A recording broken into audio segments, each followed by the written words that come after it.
Hello, I'm Anne-Lauren Eccles, Chair of Lexington's Historic Districts Commission.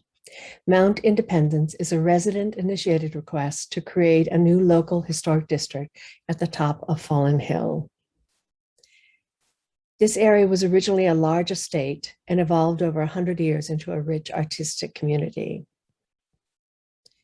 The Robbins Estate and the observatory at the top are an important early example of Lexington's transition from an agrarian community to an affluent suburb. It's located on the site of Mount Independence, the first town-wide conservation land.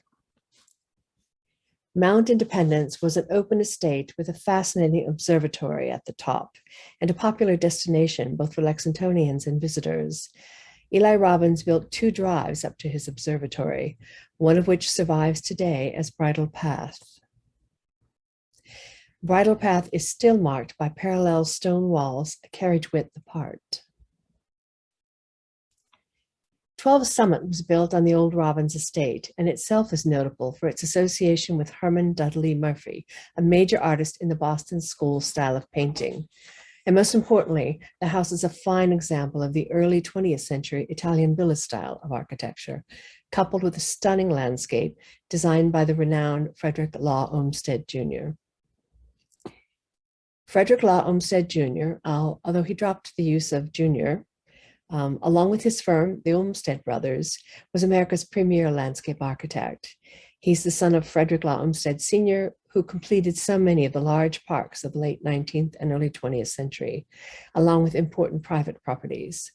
The garden layout at 12 Summit is elegant and fitting for the steep slopes surrounding the home. These are just some of the letters regarding 12 Summit between the architect, that's Hathaway, and the Olmsted Brothers firm from the Library of Congress. The entire area became a haven for painters and artists, including Aidan Ripley at 52 Fallen, another major painter of the early 20th century. Both 12 Summit and 52 Fallen are now state-listed historic buildings, and they've been determined to qualify for National Register, which is the highest bar. Lexington has a number of other properties on the National Register, including Monroe Tavern, Fallen Church, Buckman Tavern, and the Battle Green itself. So we are talking about historically significant buildings and their settings.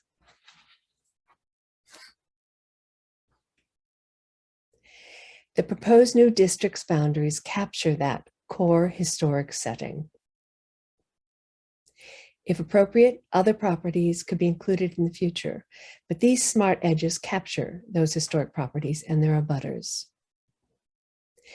You can see that the proposed new district is the heart of the historic Robbins estate. It's important to understand the process of Mount Independence proposal. Last year, 12 Summit was purchased by a developer and plans were filed for the demolition of the home. Realizing the threat, the Historical Commission, or HC, voted for a 1-year demolition delay, time for the community to consider options. At the same time, the residents of the area began to meet in response to the threat. They made a request to the Select Board to consider if Mount Independence qualified for some historic oversight.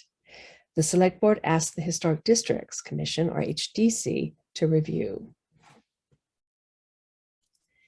Lexington's HDC determined there were indeed historic properties under threat and they were of historic significance, and sent a preliminary report on the area to state and to our planning board for review and recommendations.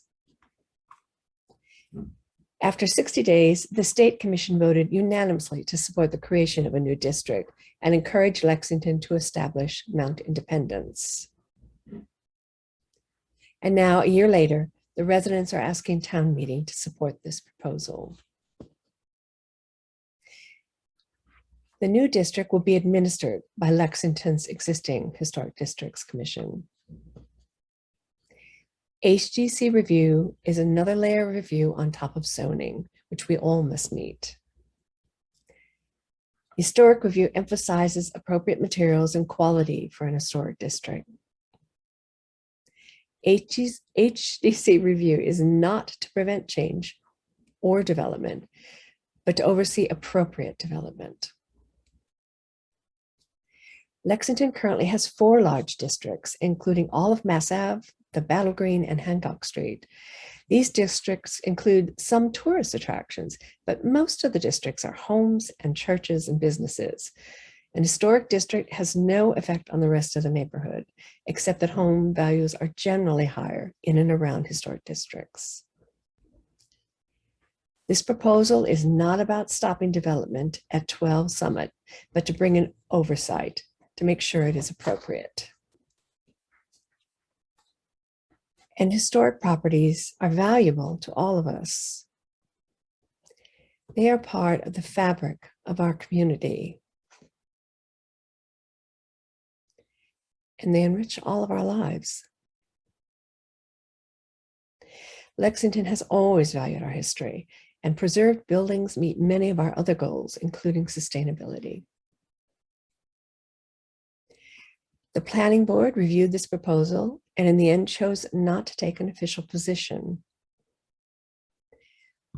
The State Massachusetts Historical Commission, under Secretary Galvin, also reviewed the proposal. After review, site visits, and deliberation, on September 8th, the State Commission voted unanimously to approve Mount Independence as historically significant.